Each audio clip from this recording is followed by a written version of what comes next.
अध्याय 28 वरुणाच्या बंदिवासातून नंदांची सुटका. गोवर्धन पूजेचा उत्सव प्रतिपदेला साजरा झाला. या उत्सवानंतर इंद्राच्या आज्ञेवरून सामर्थक मेघांनी वृंदावनात 7 दिवस सतत मुसळधार पाऊस पाडला. 9 दिवसापर्यंत आकाश मेघाच्छादित असल्यामुळे चंद्राचे दर्शन झाले नव्हते. 10व्या दिवशी इंद्राने श्रीकृष्णाची पूजा केली होती आणि या सर्व संकटाचे निवारण झाले होते. तदनंतर शुक्ल एकादशीचा दिवस उजाडला. नंद महाराजांनी दिवसभर उपवास धरला. द्वादशीच्या पहाटे स्नान करण्याकरिता ते यमुनेवर गेले. त्यांनी यमुना जळात खोलवर प्रवेश केला, परंतु त्याच वेळी वरुण देवाच्या दूतांपैकी एकाने त्यांना बंदी बनविले. त्या सेवकांनी नंद महाराजांना वरुण लोकात नेऊन वरुण देवांसमोर उभे केले आणि नंद महाराजांवर यमुना जळात अवेळी स्नान केल्याचा दोष लावला. ज्योतिर्गणनेनुसार नंद महाराजांनी आसुरी समयाला स्नान केले होते. वस्तुतः आपण द्वादशीला पहाटे सूर्योदयापूर्वी स्नान करावे अशी नंद महाराजांची इच्छा होती. तथापि त्यांना पहाट झाल्यासारखे वाटून ते उठले होते आणि काहीसे लवकर स्नानाला यमुनेवर येऊन त्यांनी निषिद्ध समय यमुनेत स्नान केले होते. परिणामतः त्यांना बंदी बनविण्यात आले होते. वरुणाचा सेवक नंद महाराजांना घेऊन गेल्यावर त्यांच्या संगतीने स्नानासाठी आलेले त्यांच्या सोबती श्रीकृष्ण बलरामांची नावे घेऊन मोठमोठ्याने हाका मारू लागले. श्रीकृष्णाने बलरामांना तत्काळ समजले की वरुणाच्या दूतांनी नंद महाराजांचे अपहरण केले आहे. सर्व व्रजजन श्रीकृष्ण तथा बलराम यांचे अनन्य भक्त होते आणि अशा अनन्य भक्तांचे रक्षण करण्याकरिता प्रतिज्ञाबद्ध असल्यामुळे ते दोघेही त्वरित वरुण लोकात गेले. तर अज्ञान बालकांना आपले लालन पालन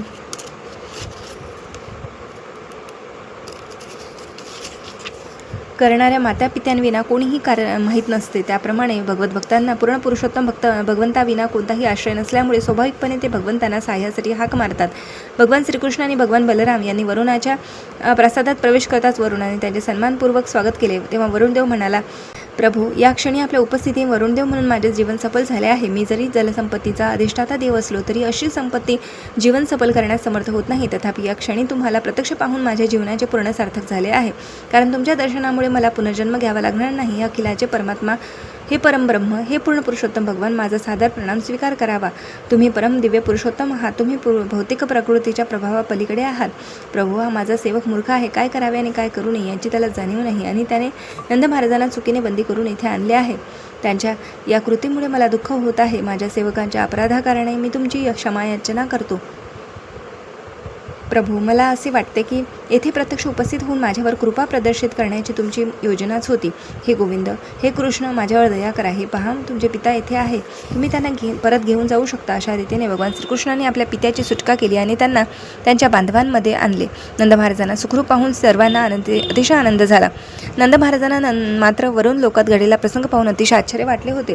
वरुण देवाचे अमाप ऐश्वर्य असून देखील त्याने श्रीकृष्णांना अतिशय सन्मान दिला होता आणि या गोष्टींचा नंदांना मोठा अचंबा वाटला होता. ते अतिशय कुतूहलाने त्या घटनेचे आपल्या मित्रांमध्ये तथा बांधवांमध्ये वर्णन करून सांगू लागले. वस्तुतः भगवान श्रीकृष्ण जरी अद्भुत कार्य संपन्न करीत होते तरी नंद महाराज आणि यशोदा माता हे आपला पुत्र साक्षात भगवान आहे असा विचारही करू शकले नाहीत. ते नेहमीच आपले प्रिय मूलच समजत होते. अशा रीतीने श्रीकृष्ण भगवान असल्यामुळे वरुणदेवाने त्यांची सन्मानपूर्वक पूजा केली असली तरी नंद महाराजांनी ती वस्तुस्थिती स्वीकारली नाही. उलट ते असे समजू लागले की कृष्ण असे चमत्कारिक बालक आहे की वरुणदेवाने देखील त्याला सन्मान दिला होता.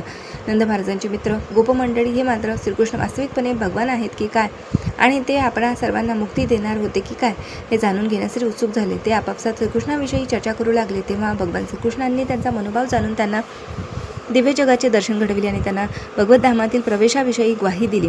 सामान्यपणे या भौतिक जगात संसारी लोक केवळ काबाड कष्ट करण्यात गुरफटलेले असतात, परंतु दिव्य जग म्हणून ओळखले जाणारे दुसरेही एक जग अस्तित्वात असून तेथील जीवन शाश्वत आनंद आणि ज्ञानपूर्ण आहे याची त्यांना जाणीव नसते. भगवद्गीतेत म्हटल्याप्रमाणे दिव्य धामात गेलेला मनुष्य दुःखपूर्ण मर्त्य जगात कधीही परत येत नाही. या एक दिव्य आकाश आहे. ते या भौतिक आकाशाच्या पार पलीकडे आहे. भौतिक शक्तीतील असंख्य ब्रह्मांडांच्याही पलीकडे आहे. या वस्तुस्थितीची बद्धजीवांना जाणीव करून देण्यासाठी भगवान सदैव उत्सुक असतात. श्रीकृष्ण अर्थातच प्रत्येक बद्धजीवांविषयी अतिशय कनवाळू आहेत, परंतु भगवद्गीतेत प्रतिपादन केल्याप्रमाणे त्यांना शुद्ध भक्तांकडे विशेष करून कल आहे. त्यामुळे वृंदावन जनवासी जनांची जिज्ञासा पाहून त्यांनी विचार केला की आता या भक्तांना परमेमाची आणि तेथील वैकुंठ लोकांची सूचना द्यायला हवी आणि त्यांनी व्रजवासी जनांना वैकुंठ लोकांचे दर्शन घडविले. भौतिक जगात प्रत्येक बद्धजीव अज्ञान अंधकारात खितपत पडला आहे. त्याचा अर्थ असा की सर्व बद्धजीव शारीरिक अस्तित्वाच्या संकल्पनेच्या प्रभावाधीन आहे. प्रत्येक जण आपण या भौतिक जगातीलच आहेत या समजुतीत आहे आणि अशाच धारणेसह प्रत्येक जण जीवनाच्या नानाविध रूपांमधून अज्ञातातच कार्य करत आहे.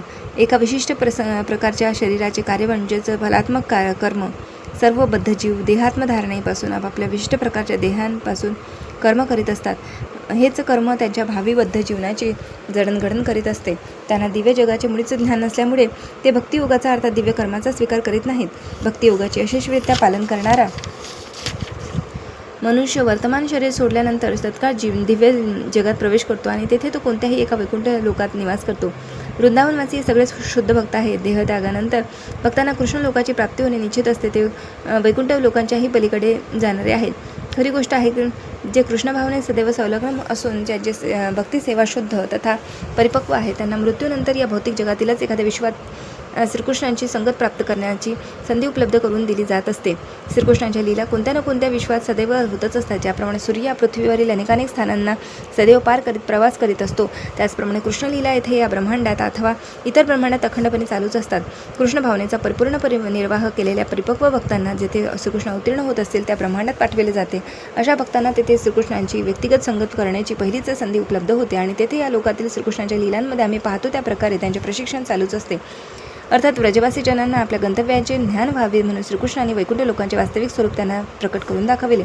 अशा रीतीने श्रीकृष्णांनी व्रजवासी जनांना असीम ज्ञानमय अशा शाश्वत अस्तित्वात असताना दिव्य जगांचे दर्शन घडविले। इथे या भौतिक जगात रूपाच्या अनेक श्रेणी आहेत आणि त्या श्रेणीनुसार ध्यान विकसित केलेले असते। उदाहरणार्थ लहान मुलांच्या शरीरात प्राप्त असणारे ज्ञान प्रौढ व्यक्तींच्या ज्ञानाइतके पूर्ण असत नाही। सगळीकडे जीवनमात्राच्या वेगवेगळ्या श्रेणी आहेत। जलचरांमध्ये, वृक्ष वनस्पतींमध्ये, सरपटणाऱ्या प्राण्यांमध्ये, कीटकांमध्ये, पक्ष्यांमध्ये, पशूंमध्ये तसेच सुसंस्कृत अथवा असंस्कृत अशा मानवांमध्ये देखील अशा श्रेणी आहेत। मानवी रूपाच्या पुढे देवदेवता, चारण, सिद्ध आणि अंततः ब्रह्मदेवांचे स्थान ब्रह्मलोक हे आहे।